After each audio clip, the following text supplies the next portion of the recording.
We do have a piece of breaking news in the NBA, courtesy of ESPN Shams Charania. LeBron James, and you know what? Like, great. Here's your stupid Hennessy ad, buddy. Like the second decision, idiot. He's out. This is per Shams. Just tweeted this. LeBron James will be sidelined for at least 3 to 4 weeks due to sciatica on his right side, which is like a back condition, right? Like this, how you like. He old. You got sciatica, and you're like a professional athlete has sciatica. Of course, the first digit in his age is a 4. Like that's insane, actually. Like everyone's so like up in arms over all the Achilles popping. Like, how about this? Like one of the best players in the NBA has sciatica. Like my grandfather had sciatica. Like that's insane. Young people get it. I mean, you've never experienced sciatica before? You get that pinched nerve? I've experienced sciatica. I have a pinched nerve in my neck, but I don't have sciatica. Gotcha. Yeah, it's not fun, you know. Like, you kind of just have to write. Of course. Yeah. It's like I had to get like 3 epidurals for a pinched nerve. It's finally calmed down as the years have gone on. I remember when I lived in Fort Lauderdale. I worked at CBS. Like driving to work and like both of my hands like vibrating almost from the sensation from. Yeah, it was brutal. So, like, I'm not saying it's fun. I'm not saying he's faking it, but just, like, it's insane that he has sciatica. It's pretty wild. Yeah. So, and, I mean, he's out. You're 23. He's out 3 to 4 weeks.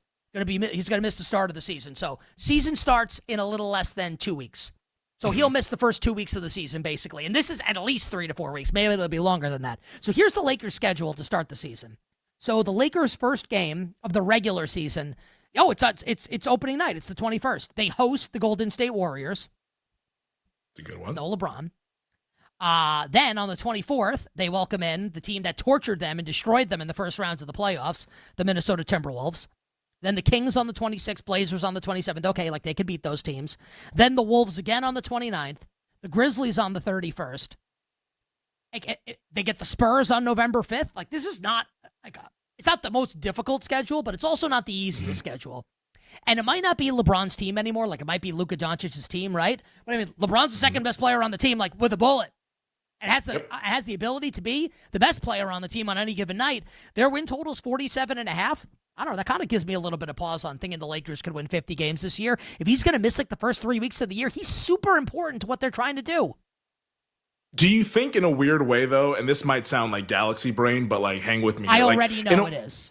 Yeah, I almost can't wait to hear what it is. Well, because, I mean, the way that LeBron and Luca play is pretty similar, being, like, guys who are at their best with the ball in their hands. Does this kind of streamline things for the Lakers and actually make them, like, at least in the interim, a little bit better? In the macro, they're not better without LeBron James. I would never try to make that case. But in the interim, for, like, a 2 to 3 week stretch, does this kind of, like, sort of launch them into what they want to be, which is the Luka Doncic Lakers going forward here? Like, do you think so? I kind of think it does. I really do. Like Luka Doncic, he took some of those Mavericks teams that did not, like, they were not like the Monstars from a talent perspective, but with the right guys around him, they were at least successful. And now he's got his big guy in DeAndre Ayton, which was the missing piece last year for the Lakers. Like, they tried to make the trade for Mark Williams. He stinks. Now look. He's a hell of a lot better than what they had last year. Yeah, that is, yes. He's 500 million times better. Who was the jabroni center that they were playing? Wasn't it like Jackson Hayes that they had out there playing? Yeah. Yes. I was thinking like Jackson Hawes was the name in my head, like the Bills' third tight end. But yes, my mind's on the NFL. Jackson Hayes, yes. Yeah, like he's a lot better than what they had. Like now, of course, like yes. It's DeAndre Ayton. Like in the playoffs, that's a whole different story. But in the regular season, to be like that kind of like pick and roll guy, and maybe he can help out on defense as well. They picked up Marcus Smart. That he can't do. The first part, I agree with you on. The defense, I would say no. But the first part, part, definitely. Yeah, he can be the rim runner, catch some lobs from Luca. Absolutely. Agreed. They picked up Marcus Smart, which, like, if he's got anything left in the tank, and he's been dealing with injuries the last few years, obviously not the guy that we saw win DPOY in Boston, but he's a lot better than what they had at the perimeter last year from a defense standpoint. And Reeves is still there. We're scraping the barrel, man. I mean, but you got one of the 3 best guys in the league in Luca. Oh, agreed. Like, yeah, no, I agree. I'm just like, I don't love the supporting cast is all I'm saying. But you make a good point that Luke is so good, he can elevate people around him. Jake LaRavia. Yeah, no, I don't know if that's going to work out. Jake LaRavia is okay, right? Yeah, that's really the bottom of the barrel there. But no, I think in the interim the Lakers will be fine. So you think the Lakers will be okay in the first in the time that they're without LeBron?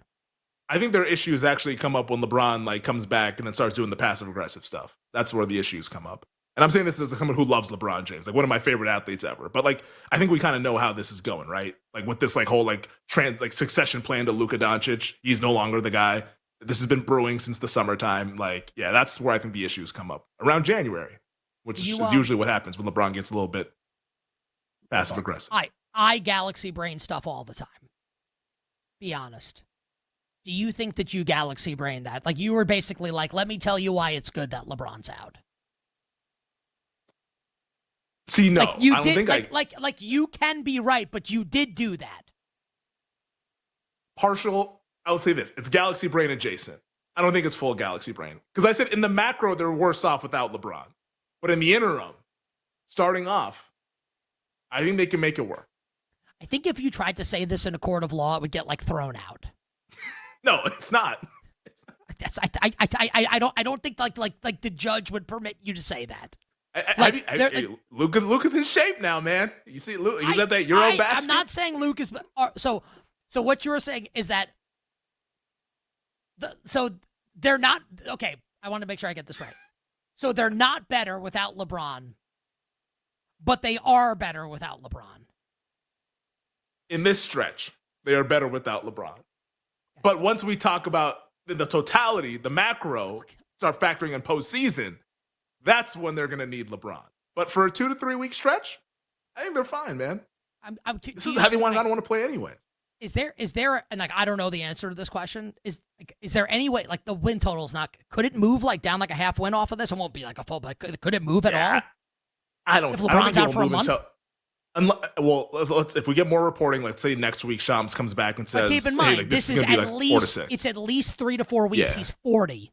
And he's 40. So we're probably talking about like, 4 to 6 as opposed to 3 to 4 realistically? I mean, look, like it could be 3 to 4, so I don't want to like totally dismiss it and say it's definitely going to be more than that, but I think it's probably safe. I think it's probably more in the 4 to 6 range is my guess based on in the NBA it's usually a little bit longer than you think. Like this is not like the NFL where they say 3 to 4 weeks and the guy is back in 2.5 weeks, like with the Toradol. Like I think this is like. And did we mention he's 40? Like, did we mention that? Yeah, like this is what it is. He's an older player. Is he 41 or is he 40? I think he might be exactly 40. No, I think because he's born in 84, right? And I'm born in 83, and I'm 42. I think he's 41. At the end of the year, he turns 41 in December. What year was he born? 84. Oh yeah, my math's not great. Good. His birthday's New Year's Eve. The day before, the 30th. So I mean, how many things can Nick Kostos be wrong about in like a 15-second span? Where did he go to high school?